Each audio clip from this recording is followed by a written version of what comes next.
Welcome to this Fast Chat, exploring a topic when minutes count, speed and accuracy during incident response. I'm Alex Warr, a contributing editor for Black Hat, and joining me today is Matt Cauthorn, the VP of Cybersecurity Engineering at ExtraHop. Matt, thank you so much for joining me today. Thanks, Alex. It's great to be here. Let's get to it. So I think my big question is, what are you hearing from your customers about their data forensics and incident response needs at this time? Well, obviously, there's two real dimensions to the answer. One is it's very clear that things are remote now. We've got a sort of decentralized workforce in many environments. That's a net new dynamic for everybody. And so we're wrangling this sort of centralized access, and there's a lot of concerns about how to manage that centralized access and the implications of a distributed workforce. This one's obvious. And then maybe surprisingly, projects are still going, and the projects that were intact before all of this hit the fan are still intact today. And in fact, there's more and more back pressure to relieve with these projects. And so one of the interesting things that I've frankly been pretty surprised by is an increased velocity in these projects, especially lately. I would say in the last month and a half, when we've got a little bit of a line of sight to easing and kind of coming back, and a line of sight to 2021 and with some confidence, and the projects are still intact and we're really rolling and ramping up, but it's all happening remotely. Virtualization and especially cloud is a big part of that. A lot of projects are moving to cloud when they would have otherwise been in a terrestrial data center setting. Nice, yeah. So what I really want to dig into is incident response. And sort of, can you talk about what the pros and cons are of dealing with logs and network data when you're conducting that kind of incident response? Yeah, the way we see it is there's really three main components. We'll probably touch on all three over the course of the conversation. Two of them are host side on the asset or the infrastructure component of interest, which one would be logs, and we'll go into that. And then the other would be agents, which would be an endpoint detection and response solution or next-gen antivirus. Both of those things are self-reported. They rely on the systems or the infrastructure that is logging. They rely on the configuration of those logs. And therefore, since they're self-reported, they can be manipulated or evaded. Now, just to be clear, this isn't me or ExtraHop saying that logs are bad or endpoints are bad by any means. In fact, we believe that they are critical components in the cyber triad, which is comprised of network visibility, logging, and endpoint visibility and response. And so they're mandatory, but we all have our own constraints as a data source for the security operations practice.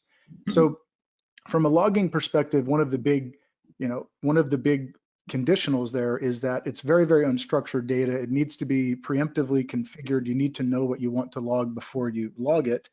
And then an adversary can pretty easily manipulate, bypass, evade, or just remove the logging facilities themselves. And so there is a little bit of a, if I'm an adversary or if you were an adversary, one of the first things you would want to do is cut the proverbial cord on the security camera if you're about to break into the house, right? And so that's one of the big constraints. We've all got our own constraints. The network has ours too, and that's why collectively they work. The components of the triad work very well together.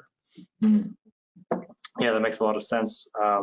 It begs me to ask, so when we're talking about that kind of network data, what are some examples of network data that can help during forensics and incident response? Well, the advantage of network data is that it's purely observational. It's also one of our constraints, to be blunt. So we have to be privy to the network or the traffic that's traversing the network rather. And it's observational, and it's as close to behavioral ground truth as one can get in the enterprise. One of my teammates, his name is John Smith, for real. His name is John Smith. It's a good name. He says, I don't know, I can't predict what the next compromise is going to be, but I can guarantee you it's going to involve two hosts and a network between them.